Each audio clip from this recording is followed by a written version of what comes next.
తాతయ్య తాతయ్య ఇదేంటి?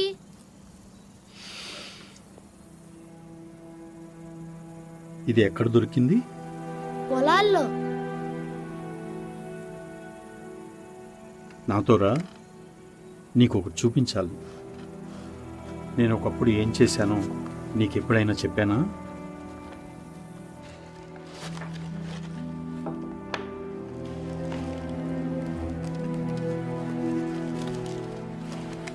యోషియా, నువ్వు ఇంకా చిన్నవాడివి, కానీ ఏదో ఒక రోజు నా గురించి ఎక్కువ తెలుసుకుంటావు. నేను ఎన్నో చెడ్డ పనులు చేశాను. నేను యెహోవాకు బదులు అబద్ధ దేవుళ్ళను ఆరాధించేవాణ్ణి. నేను ఆలయంలోకి విగ్రహాలను కూడా తెచ్చాను. నేను యెహోవాను చాలా బాధ పెట్టాను.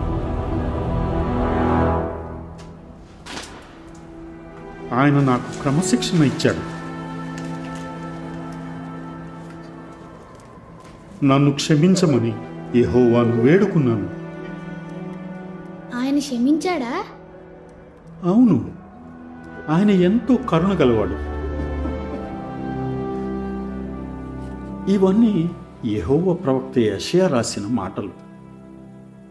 చెక్కిన విగ్రహాలు తయారు చేసేవాళ్ళు పనికిరాని వాళ్ళు. వాళ్ళ ప్రియమైన వస్తువుల వల్ల ఏ ప్రయోజనం ఉండదు. అవి సాక్ష్యం చెప్పలేవు, ఎందుకంటే అవి ఏమీ చూడలేవు. వాటికి ఏమీ తెలియదు. ఇప్పుడు నువ్వు ఒక చెట్టును నరికిన ఒక అతని గురించి ఇక్కడ ఏం రాసిందో చదువు. అతను దాంతో ఏం చేస్తాడో చూద్దాం. వాటిలో సగం కట్టెల్ని అతను అగ్నిలో కాలుస్తాడు.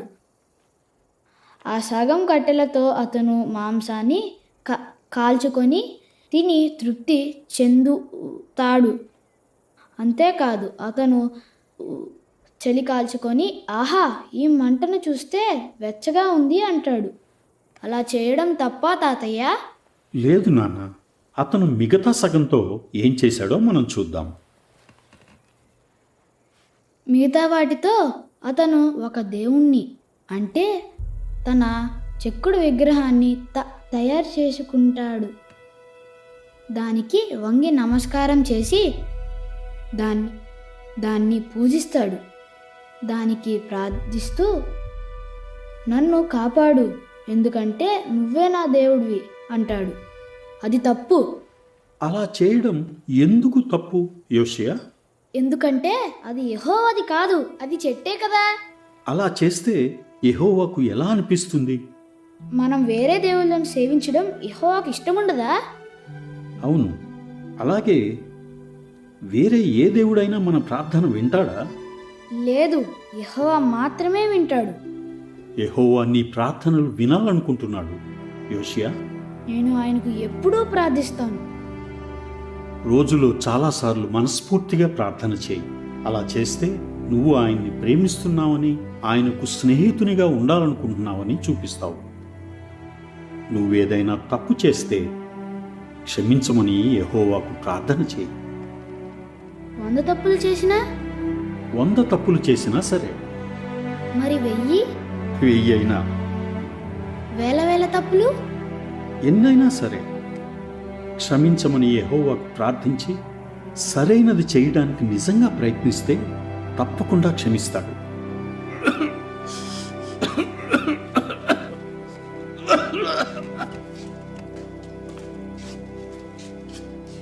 యోషియా, నేను వెళ్ళి కాసేపు విశ్రాంతి తీసుకుంటాను.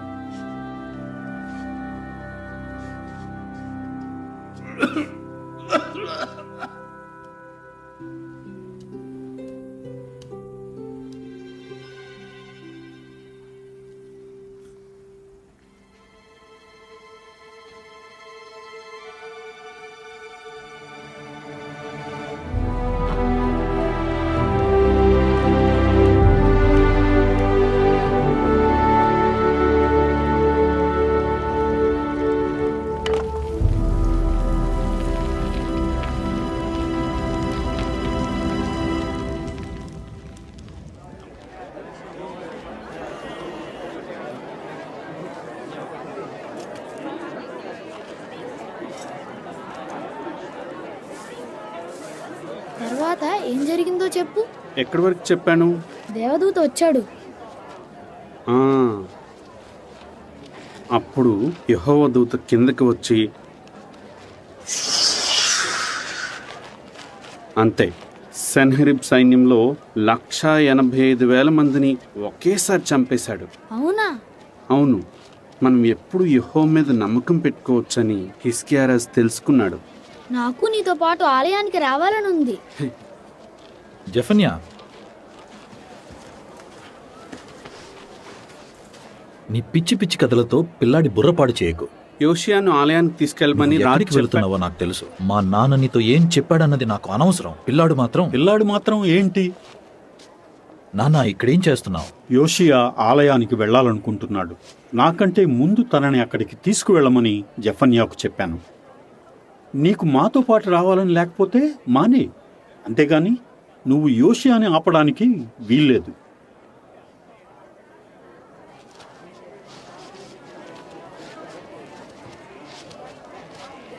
నీ ఇష్టం.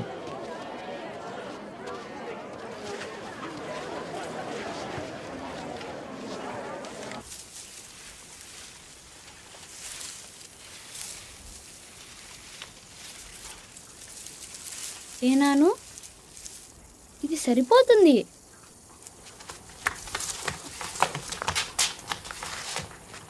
ఈసారి నేను ఎవరిని?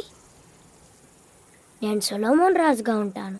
అయితే నేను రాజైన దావీదుగా ఉంటాను.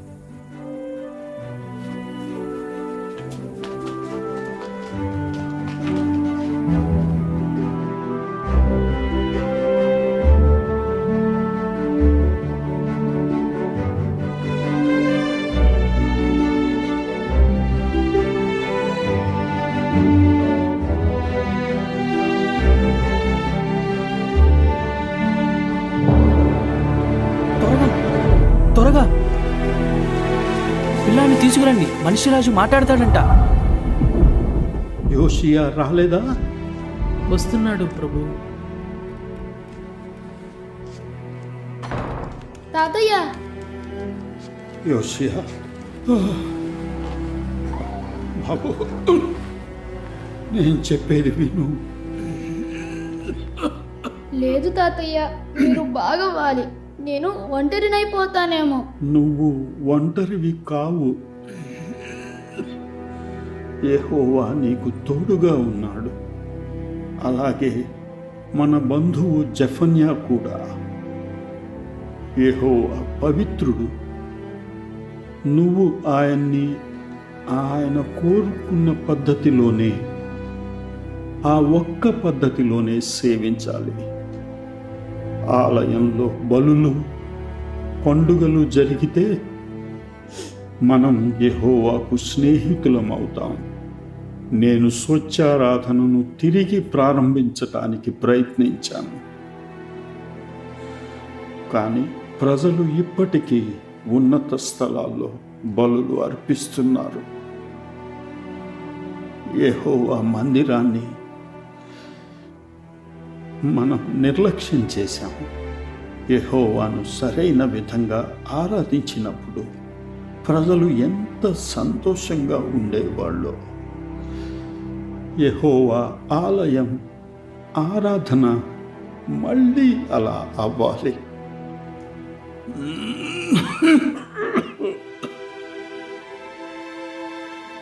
ఇలా చూడు, యెహోవాని సేవించు యోషియా. మిగతా దేవుళ్ళంతా శక్తి లేని వాళ్ళు.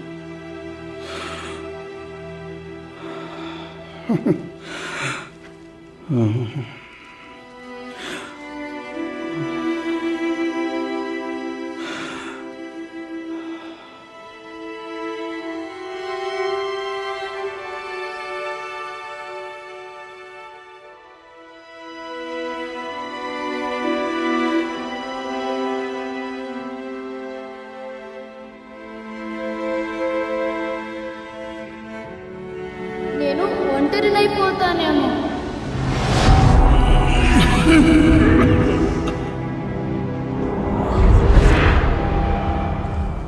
నువ్వు ఒంటరివి కావు. నీకు ఒంటి కావు. యెహోవా నీకు తోడుగా ఉన్నాడు.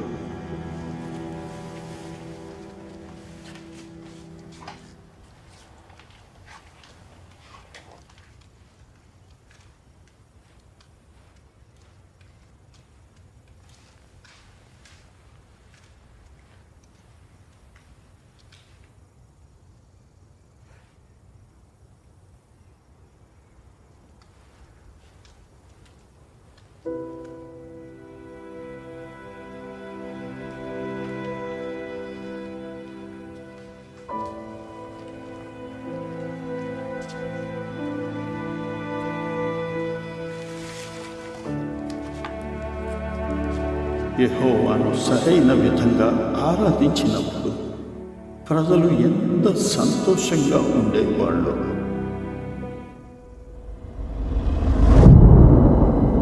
యెహోవా ఆలయం ఆరాధన మళ్ళీ అలా అవ్వాలి.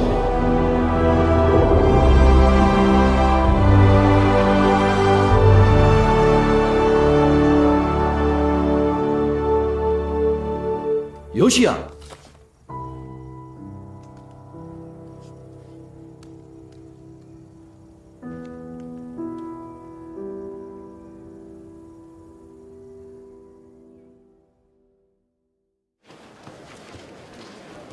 నాన్న నాకు నొప్పేస్తుంది.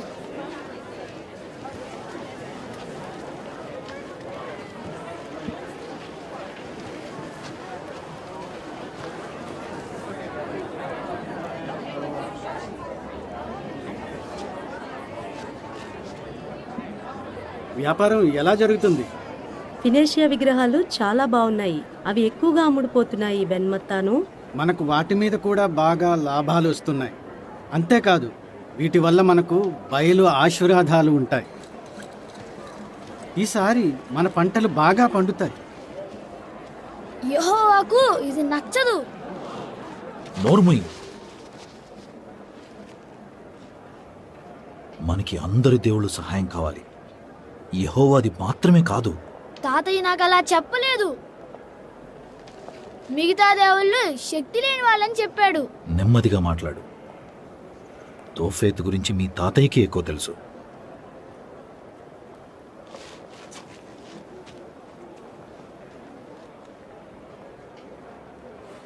చూడు నాన్న, నువ్వు బలవంతుడివి అవ్వగలవు.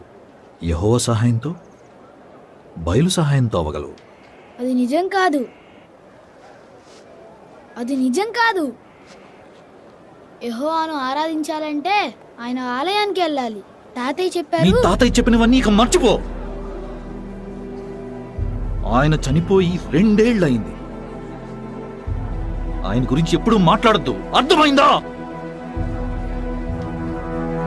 జెఫన్యా,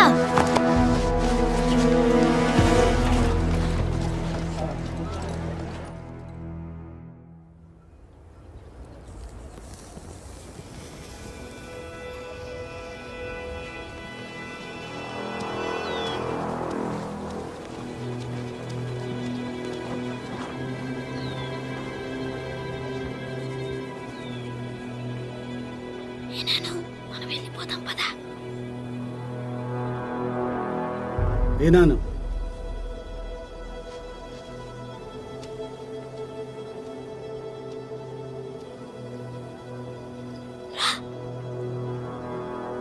అమోను రాజా,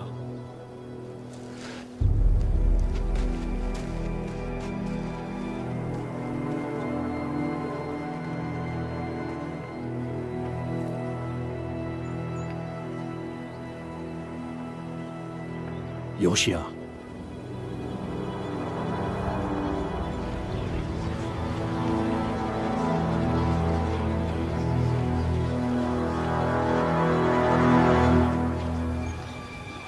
తీసుకో.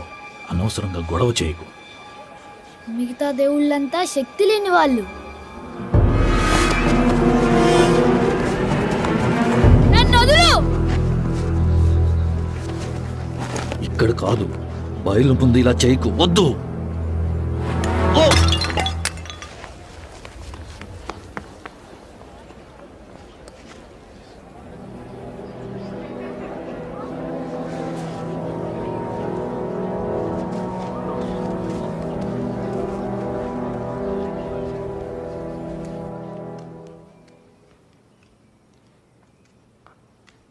ఇక ఈ సంవత్సరం బయలు మనకు వర్షాన్ని ఇవ్వకపోతే అది ఎందుకో మనకు బాగా తెలుసు.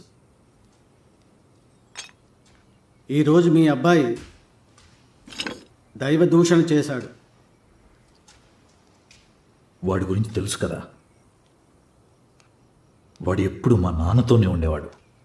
అతన్ని తప్పకుండా శిక్షించాలి. నోర్మోయ్, నాలుగు చీరేస్తాను. నువ్వు బయలు ప్రవక్తివై ఉండొచ్చు, కానీ మర్చిపోకు, ఇక్కడ నేను రాజును. మీరే రాజని నేను మర్చిపోను. మంచిది, ఇక వెళ్ళు. దాన్ని నీతో తీసుకెళ్ళు. లేదు, మీ అబ్బాయి చేసింది మీ కళ్ళ ముందే ఉండాలి రాజుగారు.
యోషియా, నువ్వు ఒంటరిని కావు. యెహోవా నీకు తోడుగా ఉన్నాడు. అలాగే మన బంధువు జెఫన్యా కూడా.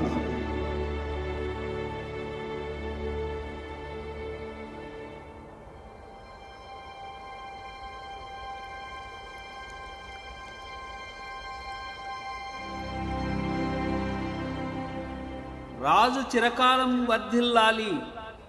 రాజు చిరకాలం వర్ధిల్లాలి. రాజు చిరకాలం వర్ధిల్లాలి. రాజు చిరకాలం వర్ధిల్లాలి. రాజు చిరకాలం వర్ధిల్లాలి. రాజు చిరకాలం వర్ధిల్లాలి. రాజు చిరకాలం వర్ధిల్లాలి. రాజు చిరకాలం వర్ధిల్లాలి. రాజు చిరకాలం వర్ధిల్లాలి.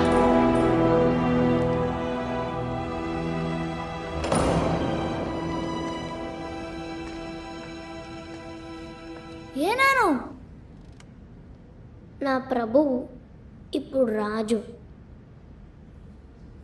జఫన్యా, యెహోవా ప్రవక్తవైన నిన్ను చూడడం సంతోషంగా ఉంది.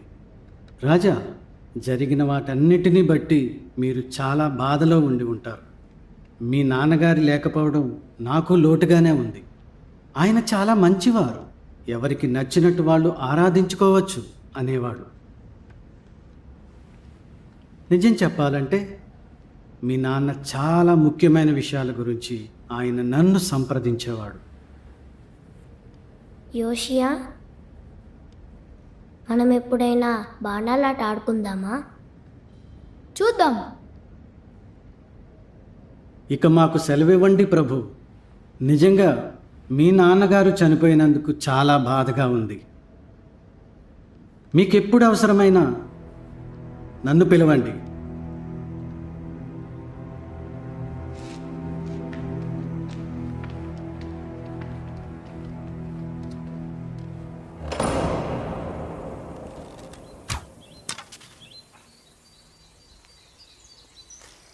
బాగుంది, మరోసారి వేద్దాం.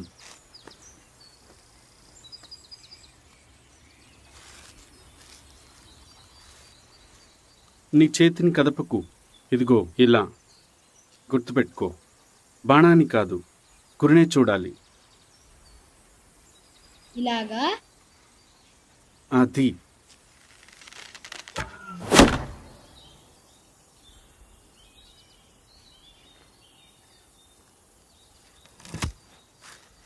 బాగానే నేర్చుకున్నావు. ఏనాను, ఇక నువ్వు రావనుకున్నా దాదాపు ముగించబోతున్నాం. ఏనాను గురి మధ్యలో ముందు ఎవరు కొడతారో చూద్దామా? నువ్వే కొడతావు, ఎక్కువసేపు సాధన చేస్తావుగా. సాధన చెయ్యాలి మరి, యెహోవా శత్రువులను ఓడించాలిగా. రాజుల చరిత్ర మనకు మంచి చెడ్డల గురించి చాలా విషయాలు నేర్పిస్తాయి. మనం వాళ్ళ జీవితాన్ని జాగ్రత్తగా పరిశీలిస్తే ఒకటి నేర్చుకోవచ్చు. మనం యెహోవాను ప్రేమించి చెడును ద్వేషించాలి, అది తెలుసు. కానీ ఏం లాభం? చాలామంది రాజులు చెడ్డగానే ఉన్నారుగా. నిజమే, కొంతమంది అలా ఉన్నారు. వాళ్ళు యెహోవాను నమ్మలేదు, ఆయనకి దగ్గర అవటానికి కూడా ప్రయత్నించలేదు. ఎప్పుడైతే రాజు యెహోవాను వెతకడో అప్పుడు మంచి వాళ్ళతో సహా అందరూ బాధపడాల్సి వస్తుంది. ఆ రాజులు చేసిన తప్పు నుండి చాలా నేర్చుకోవచ్చు. అర్థమైందా? ఒక రాజు ప్రజల మీద ఎంత ప్రభావం చూపిస్తాడో. నిజమే, మా తాతయ్య చాలా మా గొప్పవాడు. నాన్న కానీ చాలా- చెప్పాడు, మనషే రాజు కాస్త క్రూరంగా ఉన్నా బాగా పరిపాలించాడు. వేరే దేవుళ్ళని ఆరాధించనిచ్చాడు, ప్రజలకు చాలా స్వేచ్ఛనిచ్చాడు. ఏనాను, స్వేచ్ఛ అంటే బాధ్యతగా నడుచుకోవడం. బాధ్యత అంటే మళ్ళీ అదే చెప్తున్నారు. ఎవరిని సేవించాలో నిర్ణయించుకోవడం. యెహోవానా లేదా వేరే దేవుళ్ళనా అని. మా నాన్న చెప్పాడు, మనషేను అశూరీయులు విడుదల చేసిన తర్వాత ఒక్క దేవుణ్ణి ఆరాధించాడు, దాంతో ముసలమ్మలా పరిపాలించాడు.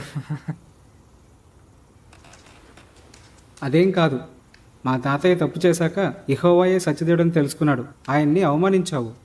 మీ తాతయ్య చేసిన తప్పుల్నే మా నాన్న చెప్పాడు. మీ నాన్న అలా మాట్లాడడం తప్పు. నువ్వు అలా ఎలా అంటావు? మీ నాన్న నమ్మాడు, నువ్వు నమ్మాలి. నువ్వు ఒకేసారి యెహోవాకు, బయలుకు, మల్కాముకు, వేరే ఏ దేవునికైనా విశ్వసనీయంగా ఉండొచ్చు. నీకు నిజంగా అలా అనిపిస్తుందా? అవును. మీ నాన్న ప్రజలకు అబద్ధాలు చెప్తుంటాడు. మరి నేను ఆయన్ని గౌరవించకూడదంటావా? సామెతల్లో జన్మనిచ్చిన నీ తండ్రి మాట విను అనుందిగా. నిజమే, మన తల్లిదండ్రుల్ని గౌరవించాలి. కానీ వాళ్ళతో సహా మనందరం యెహోవాకు రుణపడి ఉన్నాం. మన తల్లిదండ్రులు చేస్తున్నారని యెహోవా అసహ్యించుకునేది చేస్తే మనం వాళ్ళని యెహోవా కన్నా ఎక్కువ గౌరవిస్తున్నట్లు కాదా? నాకు చాలా కోపం తెప్పిస్తాడు. మా తాతయ్య చాలా గొప్పవాడు, ఆయన అవమానించావు. జఫన్యా ఒక ప్రవక్త, నువ్వు ఆయన మాట వినాలి. ప్రవక్తలు వస్తారు పోతారు. ఒక ప్రవక్తకు ఉండాల్సిన వయసు కూడా అతనికి లేదు. ఎంత ఉంటుంది? మహా అయితే 25. మనం యెహోవానే ఎందుకు ఆరాధించాలి? ప్రజలు చాలా దేవుళ్ళని పూజిస్తున్నారుగా. యోషియా ముందు మాట్లాడుతున్నప్పుడు జాగ్రత్త. అతని అవినీతి వల్ల ఏదో ఒక రోజు చాలా సమస్యలు వస్తాయి. అర్థం చేసుకొని ప్రవర్తించేలా నువ్వే అతనికి సహాయం చేయాలి. ఎలా? జఫన్యా అతన్ని దావీదు లాంటి వాడు అంటున్నాడు. ఏంటి దావీదా? వేరే వాళ్ళ భార్యను తెచ్చుకున్నాడే ఆ దావీదా? ఏమైంది?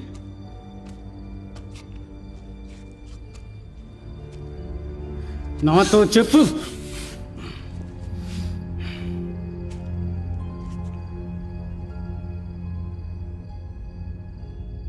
యోషియా నిజమైతే ఏంటా నిజం?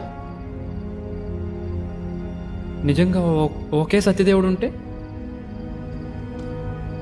నాన్న, యోషియాకు వాస్తవాలు పూర్తిగా తెలియవు. బలహీనపడకముందు వాళ్ళ తాతయ్యకు తెలుసు. మరి నేనేం చేయను? అతనితో మాట్లాడు. ఒకప్పుడు మనిషే ఉన్నట్టుగానే ఇతర దేవుళ్ళను కూడా ఆరాధించనిచ్చే మంచి రాజుగా ఉండమను. నువ్వు అతనితో ఇలా మాట్లాడు.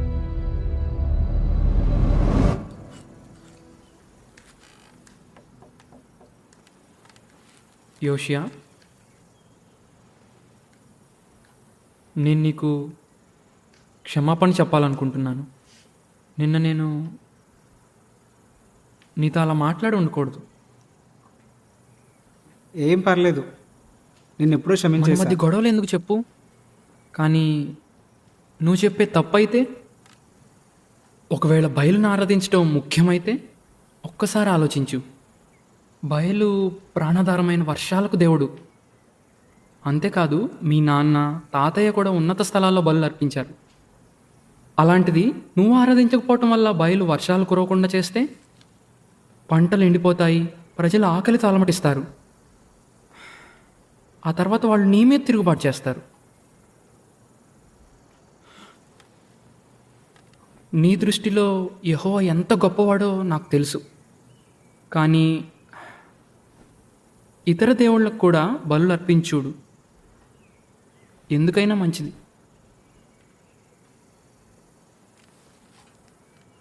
అసలు నేను దాని గురించి ఎందుకు ఆలోచించాలి? వాతావరణాన్ని యెహోవా మాత్రమే నియంత్రిస్తాడు. ఏ అబద్ధ వర్షదేవుడో కాదు.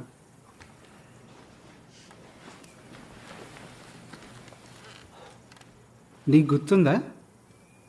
రాజైన సొలొమోను ఇలా రాశాడు, నదులన్నీ తెలుసు, నదులన్నీ సముద్రంలోకి ప్రవహిస్తున్నాయి, కానీ సముద్రం నిండట్లేదు. అవి ఎక్కడ మొదలయ్యాయో అక్కడికే తిరిగి వెళ్ళి మళ్ళీ ప్రవహించడం మొదలు పెడతాయి. అవును, యెహోవా వాటిని తయారు చేసినట్లే. ఆ రాజప్రతిని కలిసి చదివాం కదా. కానీ కొంతమంది రాతప్రతులు మారాయని చెప్తారు. దేవుళ్ళే అది నీకు చెప్పడానికి గుర్తుందా? ప్రయత్నిస్తున్నారు. చిన్నప్పుడు పొలాల్లో ఆడుకునేవాళ్ళం. అవును, ఎప్పుడు సొలొమోను రాజులా ఉంటాననేవాడివి. యెహోవా సొలొమోనుకు తెలివిని, సంపదను ఇచ్చాడు. కానీ చివరికి ఏమైందో నీకు గుర్తుందా? అతని భార్యలు అతను వేరే దేవుళ్ళని ఆరాధించేలా చేశారు. యెహోవా పట్ల అతని హృదయం దావీదులా సంపూర్ణంగా లేదు. అదే తప్పు నేను చేయాలనుకోవడం లేదు.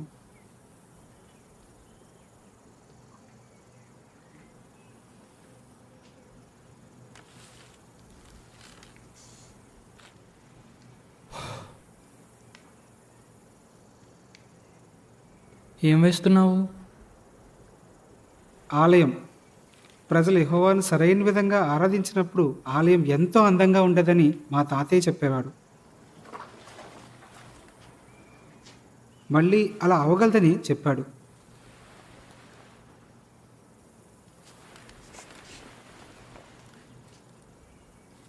నేను రాజుగా ఏం చేయాలనుకుంటున్నానో చెప్తాను. నీకు అర్థం కావట్లేదు. యోషియా ఉన్నత స్థలాలన్నీ పడగొడతాడట. అది నాకెప్పుడో తెలుసు. ఇలాంటి విపరీతమైన ఆలోచనలు చట్టమైతే ఇక ఎవ్వరూ సంతోషంగా ఉండలేరు. సహనం అనేది ఉండదు. ఎవరికి తోచినట్లు వాళ్ళు ఆరాధన చేసుకోలేరు. ప్రజలు అణిచివేయబడతారు. అన్నిటి మీద ఆంక్షలు ఉంటాయి. నీకు అర్థమవుతుందా? ఇది మంచి శకునం కాదు.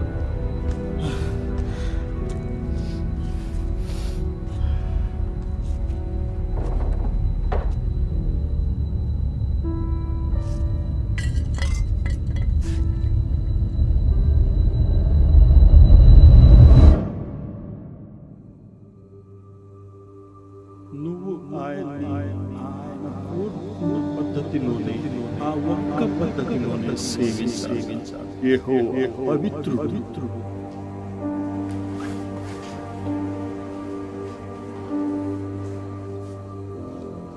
నువ్వు ఆయన కోరుకున్న పద్ధతిలోనే, ఆ ఒక్క పద్ధతిలోనే సేవించాలి.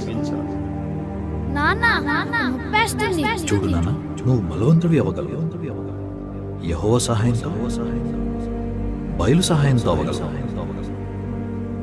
ఎప్పుడైతే రాజు యెహోవాను వెతుకుడో అప్పుడు మంచి వాళ్ళతో సహా అందరూ బాధపడాల్సి వస్తుంది.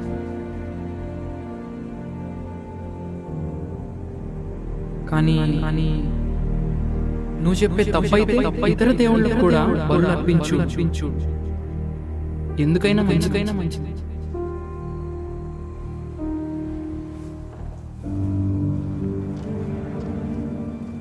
ఇలా చూడు, యెహోవాను సేవించు యోషియా మిగతా దేవుళ్ళంతా శక్తి లేని వాళ్ళు.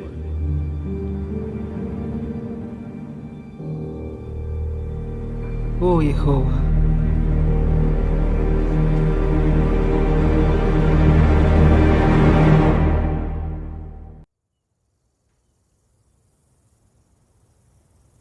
యెహోవా గొప్పవాడు, అత్యంత స్తుతిపాత్రుడు. బాగా చెప్పావు. ఆయన పవిత్ర పర్వతం మీద యెహోవా గొప్పవాడు, అత్యంత స్తుతిపాత్రుడు.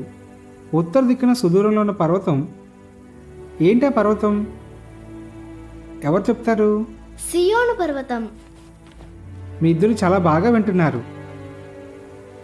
సరే, సియోను పర్వతం ఎక్కడుంది? ఇక్కడే ఉంది నాన్న, ఇక్కడే. ఎక్కడా? నాకు కనిపించట్లేదే. ఇక్కడేనా? లేదు నాన్న, మనం సియోను పర్వతం మీద ఉంటున్నాం. మనం పర్వతం మీద ఉన్నామా? అవును.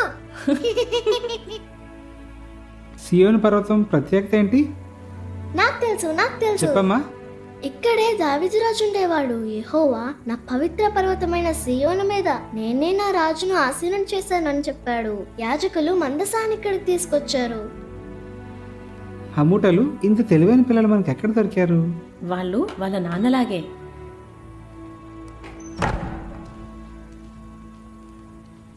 రండి పిల్లలు.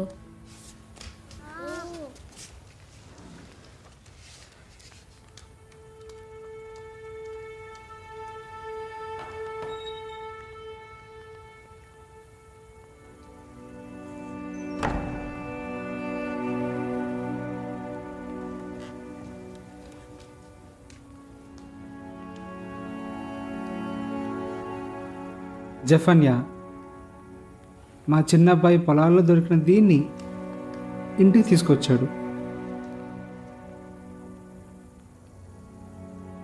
పవిత్ర నగరాన్ని అసహ్యమైన విగ్రహాలతో నింపేస్తున్నారు. ఎక్కడ చూసినా బయలు విగ్రహాలు, ఉన్నత స్థలాల మీద పొగ కనిపిస్తున్నాయి. ఆ వాసన నాకు అసహ్యం పుట్టిస్తుంది. నేను 12 ఏళ్ళు రాజుగా ఉన్నాను. మనం ఇప్పుడే ఏదో ఒకటి చెయ్యాలి. మా తాతయ్య మొదలుపెట్టిన శుభ్రపరిచే పనిని నేను ముగించాలి. నీకు యెహోవా సహాయం అవసరం.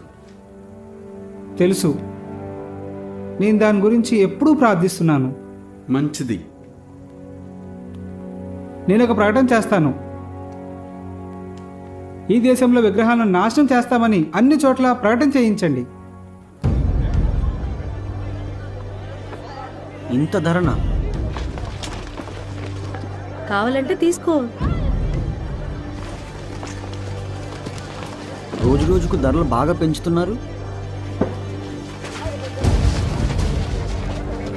మొదలు పెట్టండి. వద్దు.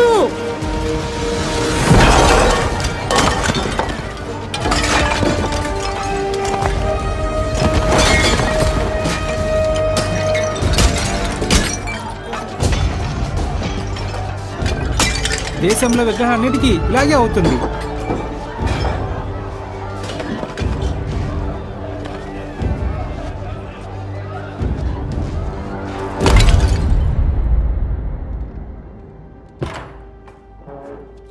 నాన్న, నాన్న లేవండి. నాన్న ఇది నిద్రపోయే సమయం కాదు. యోషియా దేశంలో యెహోవా తప్ప వేరే దేవుళ్ళే లేకుండా చేస్తున్నాడు. ఏంటి? యోషియా తన రాజ్యాన్నే నాశనం చేసుకుంటున్నాడా? అది వాళ్ళు అనుకున్నంత తేలిక కాదు. ప్రజలు తమ ఆచారాలను, కట్టుబాట్లను, జీవన విధానాన్ని మార్చుకుంటారా?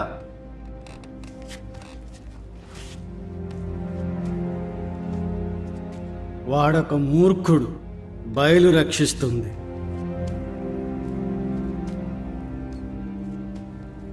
నాన్న, బయలు రక్షిస్తుందా? నాన్న, ఒక్కసారి చుట్టూ చూడు. యూదా యెరూషలేములో యోషియా బయలు విగ్రహాలను నాశనం చేస్తున్నాడు. అవి తమను తామే రక్షించుకోలేవు. ప్రజలు ఆయనకు మద్దతు ఇస్తున్నారు. ఏంటి? బయలును సందేహిస్తున్నావా?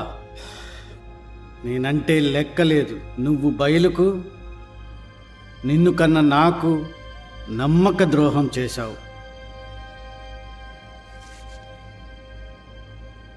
అయినా పర్లేదు, నేనేదో ఒకటి చేస్తాను.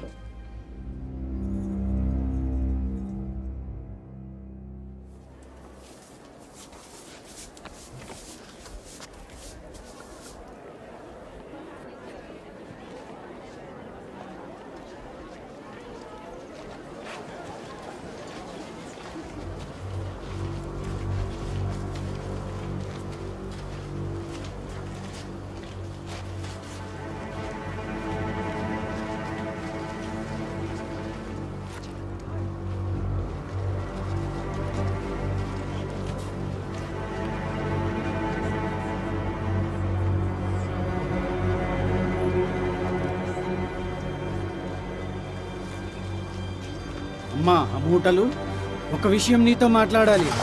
దయచేసి విను. బెన్మతాను, ఏం కావాలి? దయచేసి రాజుగారు చేస్తుంది ఆపమను. అది తెలివి తక్కువ పని. ఆయన ప్రాణానికి ప్రమాదం. ఆయన కుటుంబం, దేశం ప్రమాదంలో పడుతుంది.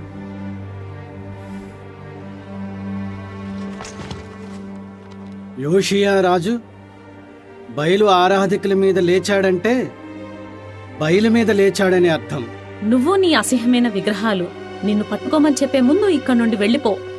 క్షమించమ్మా, దయచేసి నేను చెప్పేది విను. దయచేసి.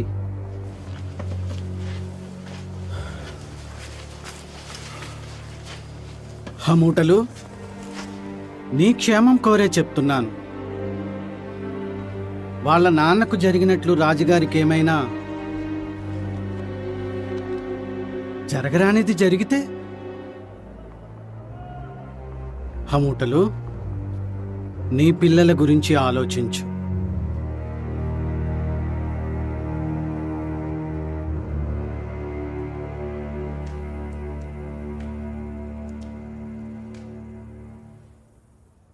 బయలు ఆరాధకుల కన్నా యెహోవా ఎంతో శక్తి గలవాడు. దయచేసి భయపడకు. కానీ ఈ పని మొదలై సంవత్సరం అయింది. ఇంకా ఎంతకాలం ఉంటుంది? స్వచ్ఛారాధన తిరిగి మొదలయ్యేంత వరకు. ఏంటి? నా ప్రభువా, జఫన్యా ప్రవక్త వచ్చాడు. ఆయన ఇంకెవరినో తీసుకొచ్చాడు. సరే, వాళ్ళని సింహాసనం దగ్గర కలుస్తాను.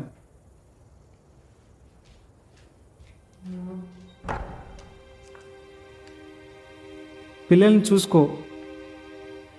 పిల్లలకి ఈ విషయం తెలియనివ్వద్దు.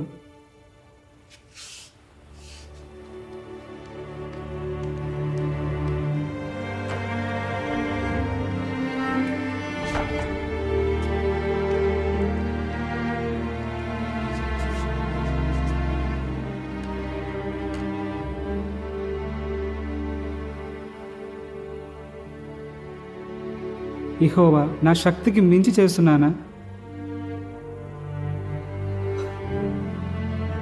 ఉన్నత స్థలాలను మా తాతయ్యే పడగొట్టలేకపోయాడు. నేనెలా చేయగలను?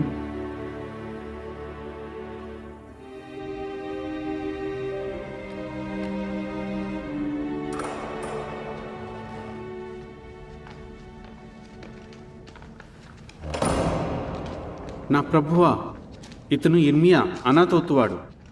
యెహోవా తన ప్రవక్తగా ఎన్నుకున్న వ్యక్తి. స్వాగతం. రాజా, మీరు విగ్రహాలను నిర్మూలించడాన్ని విశ్వాసులందరూ సమర్థిస్తున్నారు. మీరు చెప్పినట్లే చేశాం ప్రభు. మీరు 18 నెలల క్రితం ప్రారంభించిన ఈ పనిని చాలామంది సమర్థిస్తున్నారు. అదంతా నిజమే, కానీ చాలామంది ఇప్పటికీ బయలునే ఆరాధిస్తున్నారు. బెన్ మత్తాన్ లాంటి వాళ్ళు దానిని తీవ్రంగా వ్యతిరేకిస్తున్నారు. ఈ గొప్ప పనిని అడ్డుకోవడానికి ప్రజలు దౌర్జన్యానికి కూడా దిగొచ్చు. నిజమే ప్రభు, ఇంత గొప్ప పనిని పూర్తి చేయడం మీ వల్ల కాదని మీకు అనిపిస్తుందా?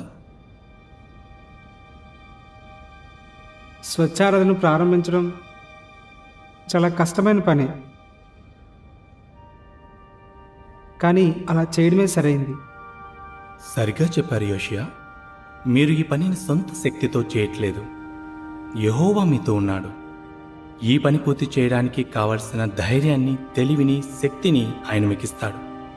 నా సొంత సామర్థ్యాల మీద నాకు అంతగా నమ్మకం లేదన్నప్పుడు యెహోవా నాతో నేను చిన్నవాణ్ణి అని అనొద్దు అన్నాడు. కానీ యెహోవా నీతో స్వయంగా మాట్లాడాడు. ఆయన నాకు సహాయం చేస్తాడని నాకెలా తెలుస్తుంది? 100 సంవత్సరాల క్రితం ఒక ప్రవచనం చెప్పబడిందని ఇర్మియా ఇప్పుడే నాతో అన్నాడు. యెరోబోము రాజు సొంత బలిపీఠం కట్టించిన తర్వాత అది చెప్పబడింది. యెహోవా ఆజ్ఞ ప్రకారం దేవుని సేవకుడు ఒకతను యూదా నుండి బేతేలుకు వచ్చాడు. ఆ సమయంలో యెరోబాము బలులు అర్పించి వాటి పొగ పైకి లేచేలా చేయడానికి బలిపీఠం పక్కన నిలబడి ఉన్నాడు.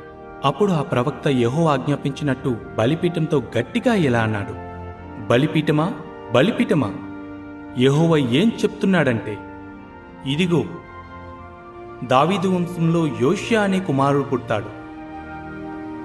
నీ మీద బలులు అర్పించి వాటి పొగ పైకి లేచేలా చేసే ఉన్నత స్థలాల యాజకుల్ని అతను నీ మీద బలి అర్పిస్తాడు. అతను మనుషుల ఎముకల్ని నీ మీద కాలుస్తాడు. కాబట్టి నీ విశ్వాసాన్ని బలహీనపడనివద్దు యోషియా. నీ తండ్రి అబ్రహాములాగే నీ విశ్వాసం వల్ల శక్తివంతుడివి అవ్వు. యెహోవా నాతో కూడా మాట్లాడాడు యోషియా.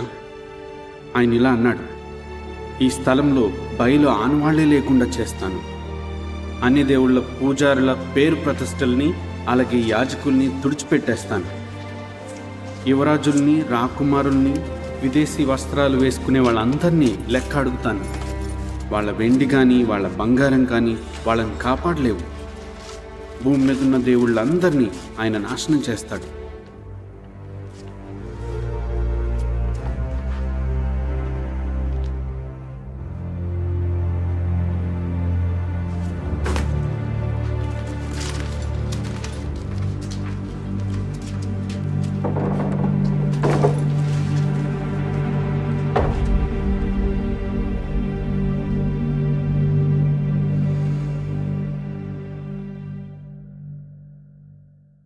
షాఫాను శుభ్రం చేసే పని బాగానే జరిగిన ఆలయం మాత్రం పాడుబడే ఉంది. ఎన్నో సంవత్సరాలుగా దాన్ని ఎవ్వరూ పట్టించుకోలేదు. అది నిజమే ప్రభు. ప్రధాన యాజకుడైన హిల్కియాతో దేవుని మందిరానికి తీసుకురాబడిన వెండిని సేకరించమనండి. ఆలయాన్ని బాగు చేసే పర్యవేక్షకులకు దాన్ని ఇవ్వండి. వాటితో మ్రానుల్ని, చెక్కిన రాళ్లను కొనమనండి. మంచిది ప్రభు. మరి వెండికి సంబంధించిన లెక్కలు ఎవరు చూసుకోవాలి? షాఫానా? లేదు యోవాహు, వెండి విషయంలో వాళ్ళని లెక్క అడగాల్సిన అవసరం లేదు. వాళ్ళంతా నమ్మకస్తులే. అలాగే ప్రభు, మీ ఇష్టం. మా తాతయ్య చనిపోయేటప్పుడు ఆలయం గురించి చెప్పారు. ఏదో ఒక రోజు నేను యెహోవా మందిరాన్ని మహింపరచగలననే ఆశతో ఇన్నేళ్ళు దీన్ని జాగ్రత్తగా ఉంచాను.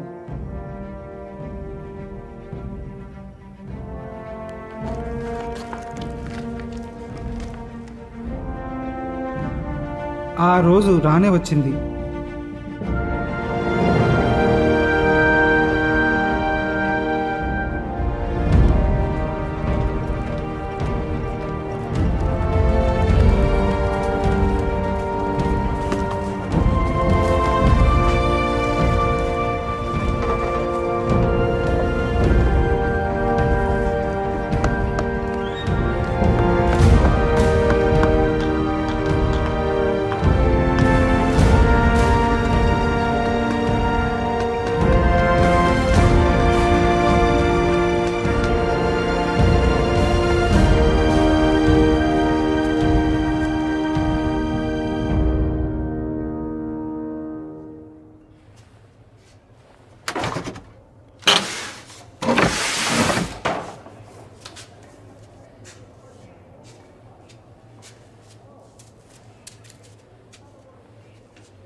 హిల్కియా ఏమైంది?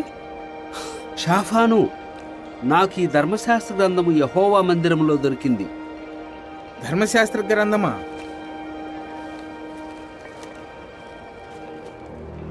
వీటిని నేను ఇంతకు ముందు ఎప్పుడూ చదవలేదు. దీన్ని వెంటనే యోషియా రాజు దగ్గరకు తీసుకువెళ్ళు.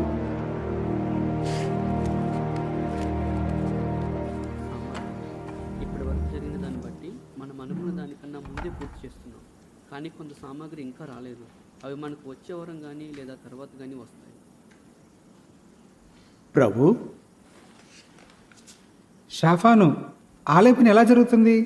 మీ సేవకులు వాళ్లకు నియమించిన పనంతా బాగా చేస్తున్నారు. వాళ్ళు యెహోవా మందిరములో ఉన్న డబ్బును సేకరించి దాన్ని ఆ పనిని పర్యవేక్షించే వాళ్లకు, ఆ పని చేసే వాళ్లకు అప్పగించారు. మంచిది. ఇంకేమైనా ఉందా? అవును ప్రభు, యాజకుడైన హిల్కియా నాకు ఒక గ్రంథం ఇచ్చాడు. ఏంటా గ్రంథం? ఇవి మోషే రాసిన మాటలా ఉన్నాయి ప్రభు. అయితే దాన్ని చదువు.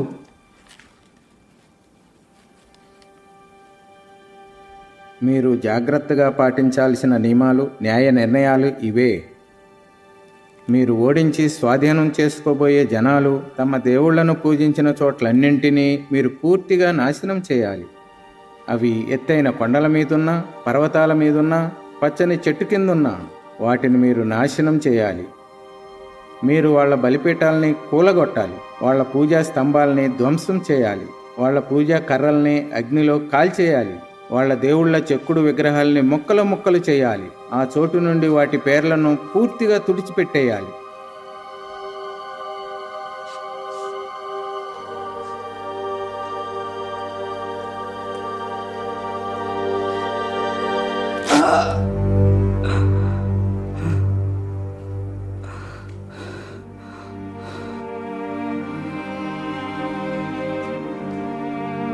వెళ్ళండి, మీరందరూ హిల్కియాతో వెళ్ళి దొరికిన ఈ గ్రంథంలో రాయబడిన వాటి గురించి యెహోవా యొద్ద విచారణ చేయండి.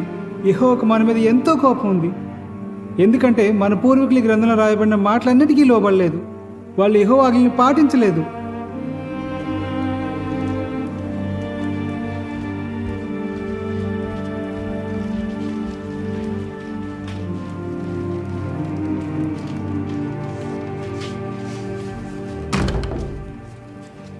హుల్దా ప్రవక్తరి యెరూషలేములోని 2వ భాగంలో నివసిస్తోంది.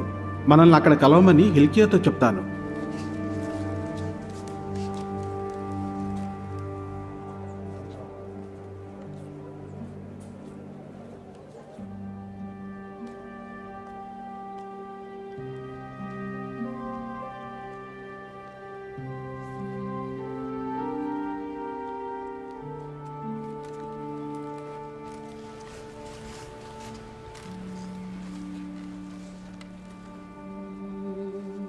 ఇశ్రాయేలు దేవుడైన యెహోవా చెప్పేది ఏమిటంటే, మిమ్మల్ని నా దగ్గరికి పంపించిన వ్యక్తితో ఇలా చెప్పండి, నేను ఈ స్థలం మీదికి, దాని నివాసుల మీదికి విపత్తు తీసుకొస్తాను.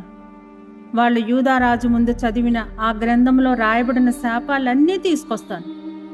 వాళ్ళు నన్ను విడిచిపెట్టి వేరే దేవుళ్లకు బలులు అర్పిస్తూ వాటి పొగ పైకి లేచేలా చేస్తూ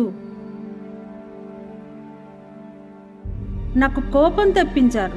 కాబట్టి ఈ స్థలం మీద నా కోపాగ్ని కుమ్మరిస్తాను, అది ఆరిపోదు.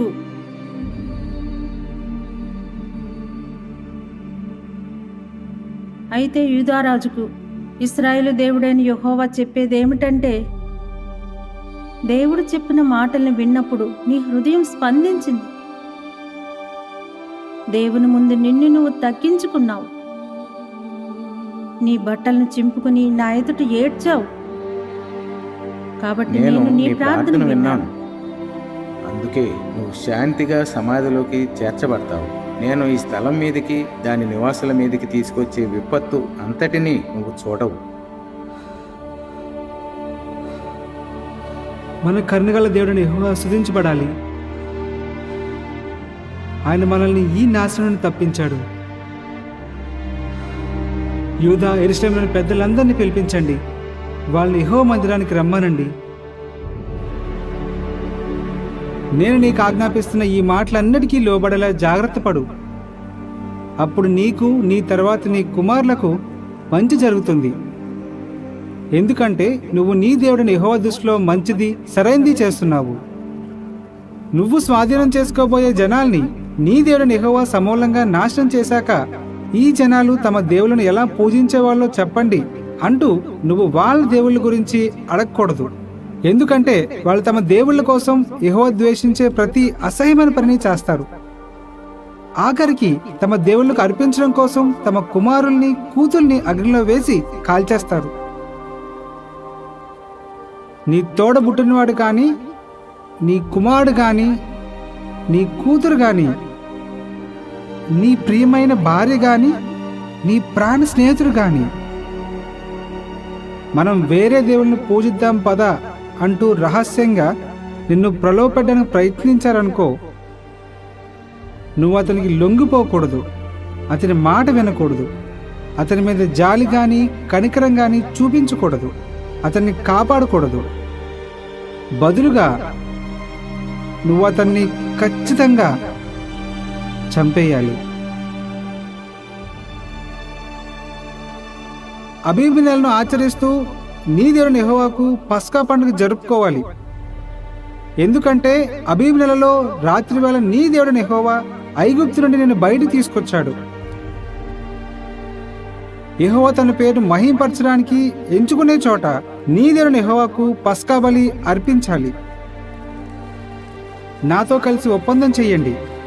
ఒకే ఒక సత్యదేవుని యెహోవాకు ఈ గ్రంథంలో ఉన్నవి పాటిస్తామని చెప్పండి. యెహోవా పరలోకమందున దేవా,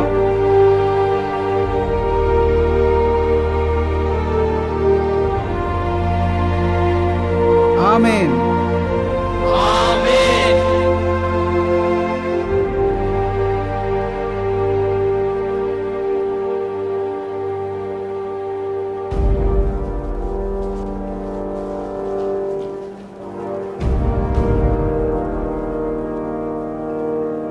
వాడిని కిద్రోనులోకి తీసుకెళ్లి కాల్చేయండి, తోఫెదుని నాశనం చేయండి. అప్పుడెవ్వరూ తమ కుమారుని కుమార్తెను అగ్నిలో వేయరు. ఇది ఆరంభం మాత్రమే. యెహోవా సహాయంతో దేశంలో ఉన్నత స్థలాలన్నిటినీ, అబద్ధాలను ఉపయోగించే ప్రతి దాన్ని ప్రోత్సహించే ప్రతి ఒక్కరిని లేకుండా చేస్తాం.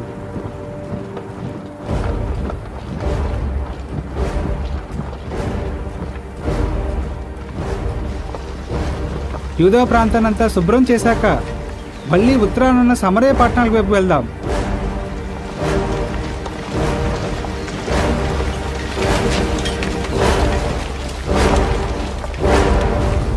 వెళ్ళండి.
ఈ సమాధులు ఎవరివి? అవి బయలు ప్రవక్తలు ప్రభు. వాళ్ళ ఎముకలను తీసుకుని యెరోబాము బలిపీఠం మీద కాల్చేయండి. తర్వాత దాన్ని పడగొట్టండి.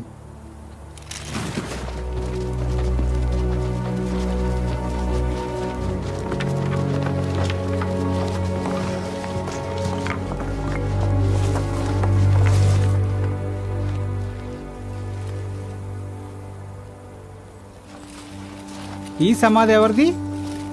ఈ సమాధి సత్యదేవుని సేవకుడిది. నువ్వు బేతేలు బలిపీఠాన్ని చేసిన వీటన్నిటి గురించి ఆయన ప్రవచించాడు.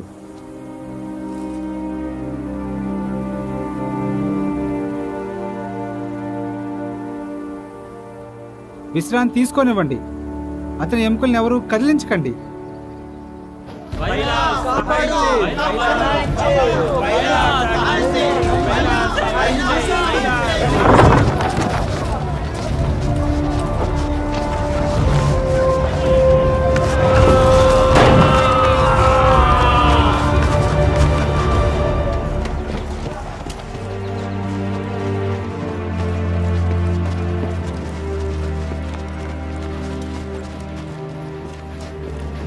నాన్న,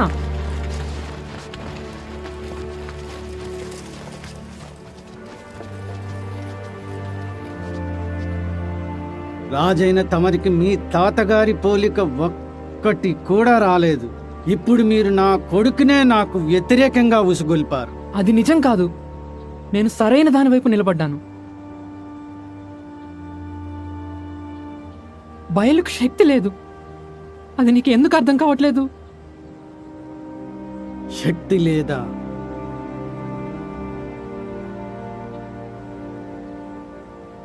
నిన్ను తోఫేతులో బలి ఇచ్చినా బాగుండేది.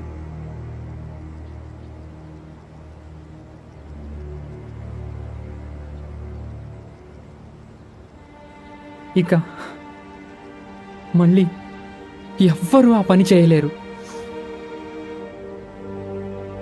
యోషియా అలా చేశాడు.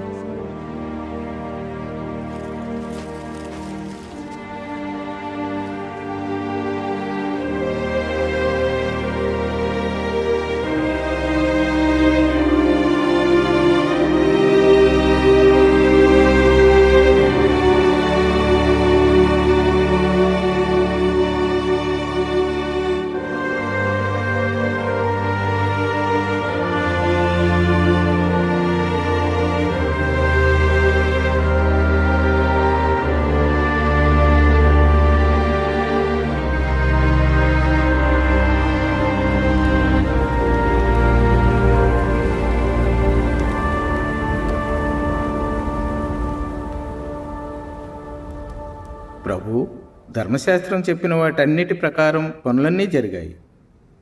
ఇక చెయ్యాల్సిందల్లా ఒక్కటే.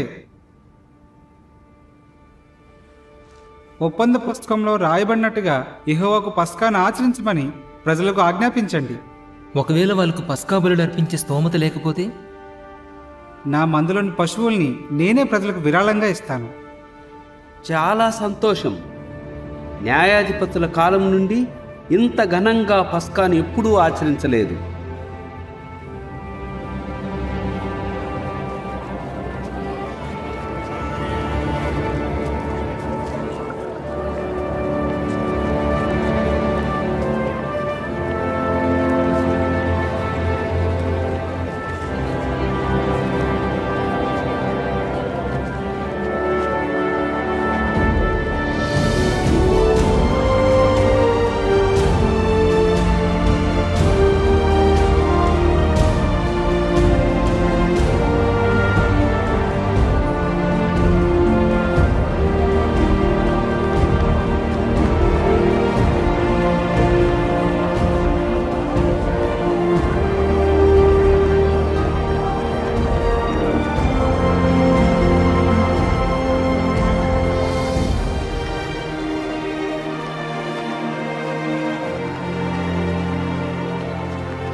నేను నీకు ఆజ్ఞాపిస్తున్న ఈ మాటలన్నిటికీ లోబడేలా జాగ్రత్త పడు. అప్పుడు నీకు, నీ తర్వాత నీ కుమారులకు మంచి జరుగుతుంది.